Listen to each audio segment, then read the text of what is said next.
ये है कि अगर क्लासिकल फिजिक्स इतनी सक्सेसफुल थी तो फिर क्वांटम मैकेनिक्स की जरूरत क्यों पेश आई?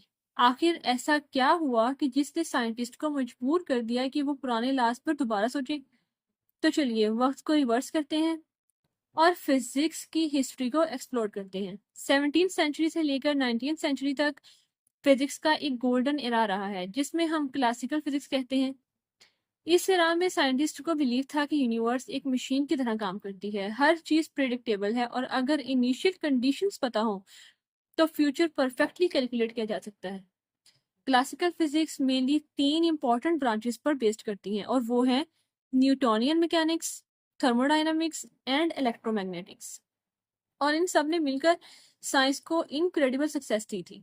सबसे पहले बात करते हैं हम लेजेंडरी साइंटिस्ट आइजैक न्यूटन के बारे में।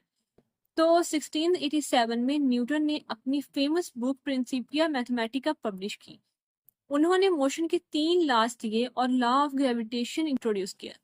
इन लॉज की वजह से साइंटिस्ट प्लैनेट्स की मोशन प्रिडिक्ट कर सकते थे, ऑब्जेक्ट्स की स्पीड कैलकुलेट कर सकते थे और इंजीनियरिंग को डेवलप कर सकते थे। क्लासिकल मैकेनिक्स ने उस वक्त ये इंप्रेशन दिया कि यूनिवर्स कंप्लीटली अंडरस्टैंडेबल है। लेकिन उसके बाद क्या हुआ कि उसके बाद जेम्स क्लार्क मैक्सवेल आए। उन्होंने इलेक्ट्रिसिटी और मैग्नेटिज्म को कंबाइन करके मैक्सवेल इक्वेशन डेवलप की। ये इक्वेशंस इतनी पावरफुल थी कि उन्होंने लाइट को भी इलेक्ट्रोमैग्नेटिक वेव प्रूव करवा दिया।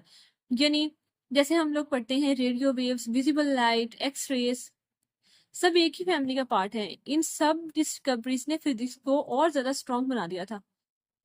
लेकिन फिर बाद में साइंटिस्ट ने हीट और एनर्जी को समझना स्टार्ट किया। जैसे थर्मोडायनामिक्स ने बताया कि एनर्जी कंजर्व होती है और हीट ट्रांसफर होती है और सिस्टम्स इक्विलिब्रियम की तरफ मूव करते हैं।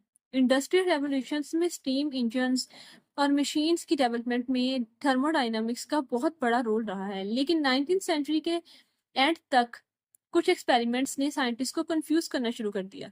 क्लासिकल फिजिक्स हर चीज एक्सप्लेन नहीं कर पा रही थी और यहाँ से क्वांटम रेवोल्यूशन का बिगनिंग हुआ। जब क्वांटम रेवोल्यूशन का बिगनिंग हुआ तब साइंटिस्ट ने एक हीटेड ऑब्जेक्ट की लाइट स्टडी कर रहे थे। क्लासिकल थ्योरी के मुताबिक हाई फ्रीक्वेंसी पर इनफाइनाइट एनर्जी एमिट होनी चाहिए। इस इम्पॉसिबल रिजल्ट को कहा गया अल्ट्रा वायलेट कैटास्ट्रॉफ। ये क्लासिकल फिजिक्स की सबसे बड़ी फेलियर में से एक थी। 90s में मैक्स प्लांक ने एक शॉकिंग आइडिया दिया। उन्होंने कहा कि एनर्जी कॉन्टिन्यूसली एमिट नहीं होती बल्कि स्मॉल पैकेट्स या चंक्स में एमिट होती है। इन पैकेट्स को कहा गया क्वांटम, यानी क्वांटम मैकेनिक्स का बर्थ मोमेंट था ये।